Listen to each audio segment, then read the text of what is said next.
Hi, I'm Ben, I like Kill Team, and I want to talk about it. Alright people, I am back with a new Kill Team, even though it's taken me a little longer than it normally does, and I just want to say thank you for almost 1,500 subscribers. I have the numbers pulled up right here. We're currently at 1,487 subs at the time of recording this. I believe in the last video I was thanking you guys for almost 1,000, so that's just nuts. Thanks for being so cool and so nice and so supportive. Okay, I have a confession to make. I haven't been playing much Kill Team recently, or even hobbying that much recently. I've just kind of been in a kind of crazy time, been buried under some big projects, and so haven't gotten to it. But in a little hobby time that I have had, I have prepped a Sisters of Battle Kill Team. Let's take a look at my Ecclesiarchy compendium kill team and what I have learned from piloting them. Wow, look at those girls. That's a big ol' sword. As always, let's take a look at our leader, the Sister Superior. I really went back and forth on the loadout for my Sister Superior, mainly because I think a lot of the options are really good. I typically like, okay, starting off, I gave her a power weapon because hitting on, 2s, critting on 5s is just too good, right? You have to go with that. I like the reliability of that. I think it's so good. And for her especially, I think it's the best option. When it comes to weapons, she can take so many different options. And so I normally like the plasma pistol because, frankly, I just think plasma pistols are really cool. And I like the idea that she can have plasma anytime she wants, whenever she feels like it.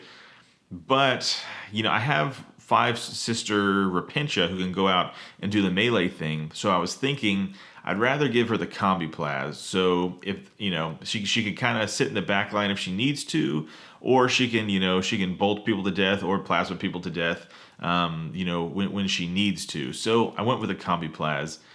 Is that the best way to go? I don't know. It's what I went with because I'm a sucker for plasma. And also, here's the other thing. With the Sisters of Battle, there's not a ton of great armor-piercing options. So that's why I went with the combi plas, so I could have armor-piercing at range from turn 1 if I want or need it. So that's why I went with it. Don't know if it's the right thing to do, but it's what this doofus did. For equipment, the Sister Superior has some really good options in theory. I'm not sure how practical they are, for every matchup across the board. So let's talk about that real quick. You have the Rosarius for 2 or 3 EP. Hold on. I flipped right to it. I can't make that up. Rosarius for 2 equipment points. I can't believe that. And so the Rosarius gives you a 4-up invuln, which is super cool and awesome if the team you're fighting has a bunch of armor-piercing weapons. If they don't have a bunch of AP weapons, you can probably save the points and give it on, give somebody a grenade or give one of your Repentia some scourging borbs, whatever, I don't know. So it's really cool if the team you're fighting has armor piercing. Next up is the File of Restoration. This is not exclusive to your leader, but you are limited to 1. This is 2 equipment points, and it's really cool. Really cool. It's a healing potion, right? It's glug glug glug your Skyrim healing potion. You roll 2 dice, 2d3, and you regain those wounds back, which is super cool if you actually get to use it. How many wounds does the Sister Superior have? You have, excuse me, how horribly unprepared I am. 9 wounds. Okay. There's a good chance, if you're getting shot at, that you're just getting blasted in one shot if it's a special weapon, right? Or if you're in melee combat, 2 hits, you're toast, like most things.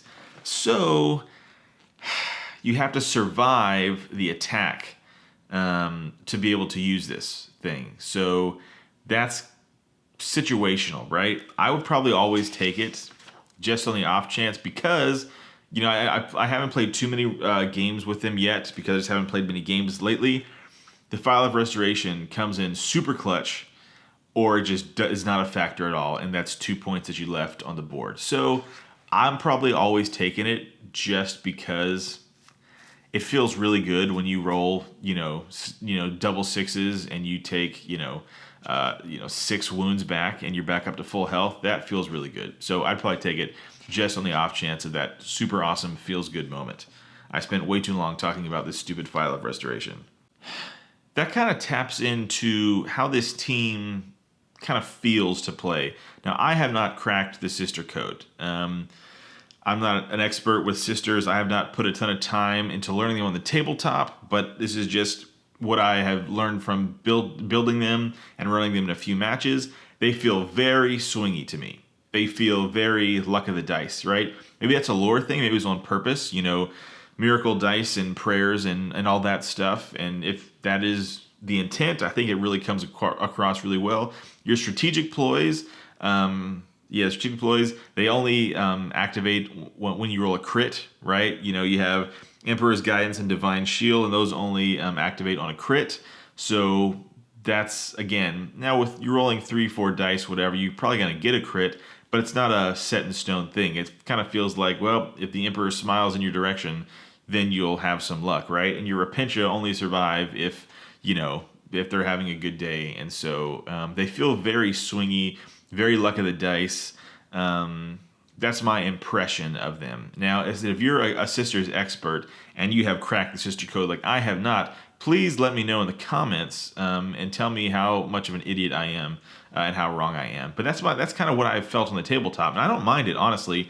It feels kind of correct lore-wise, right? You have these battle nuns praying to the Emperor, and when it goes off, it goes off, and when it doesn't, it really stinks. But it feels really good when it goes off.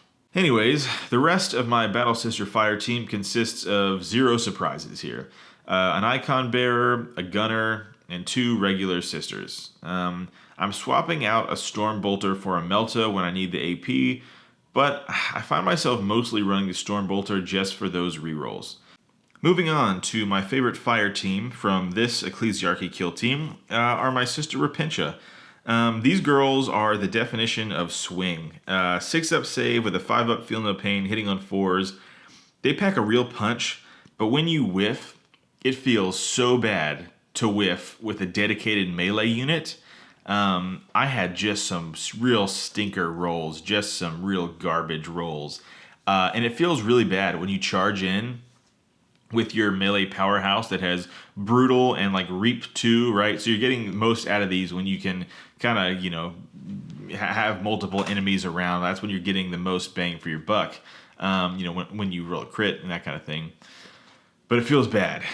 But it feels really good when you don't whiff, right? So again, just real swingy, real and there's some ways you can kind of counter that to make it a little more reliable. But all that said, I love them. But these guys, they're 5-up feel no pain. What is it called? Solace and Anguish, right? It helps, right? Kind of like Disgustingly Resilient. It helps. It super helps. And here's the thing. Either it keeps you on the board and is a game changer for you, or this happened to me a bunch of times. I saved exactly 1 less than the wounds I needed to stay alive. And that sucks. And then when you're wounded, you're hitting on 5s. But you typically aren't wounded, you're typically just dead. I don't think I've ever run a wounded Repentia. I think I've just run full health ones and dead ones because they don't survive.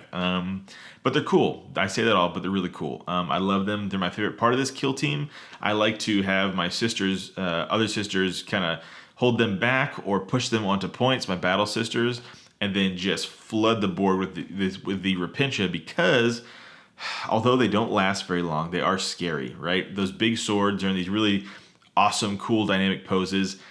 They're a great distraction, and man, once you get them in, they can do crazy amounts of damage. So I love them. I love painting them. They're some of my favorite models. I've said that a bunch of times. I'm going to stop saying that. But yeah, so let's look at some of the equipment that you can take and the options that you could, let's think some things through together real quick. All right, equipment for Repentia. The obvious one here is Scourging Barbs. I always call it Scourging Borbs. What it does is, all your Repentia hit on 4s. That sucks. Can't tell you how many times I've either just rolled 1 hit or no hits. And that really feels super bad with a dedicated melee unit. What Scourging Barbs does is it gives you 1 reroll when you attack. thing is, if the result of that reroll is a 1 or a 2, you take 1 mortal wound. Not that big a deal, right? But let me share with you something that happened to me. I was in combat. I had charged somebody with a power weapon.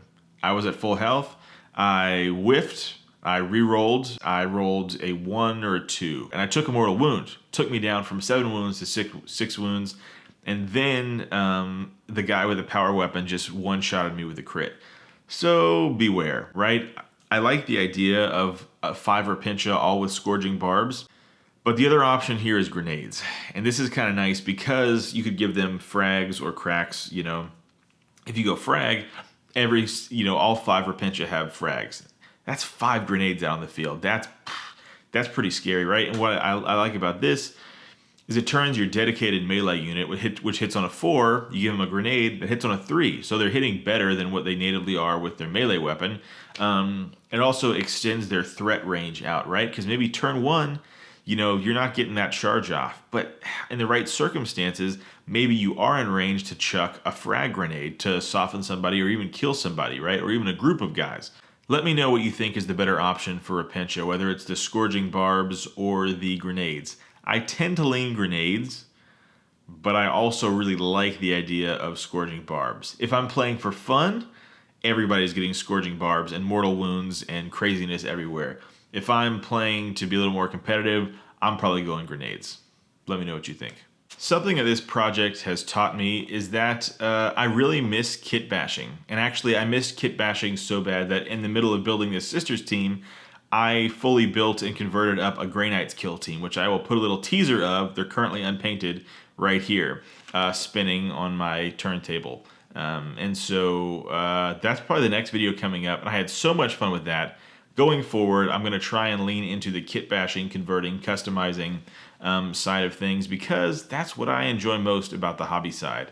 I need to give, let's be honest, this channel has been so far an Imperium-loving dote fest, and it's pretty bland. I 100% recognize that. So I need to give the Xenos some love. I need to give some more Chaos love, right, and all this kind of stuff. So we're going to take a break from Imperium after Grey Knights because, frankly, what a loser I am and how boring I am. If you're watching this video right now, we're probably at 1,500 subscribers, 1,500 subscribers, which is just so wild. It sounds crazy every time I say it.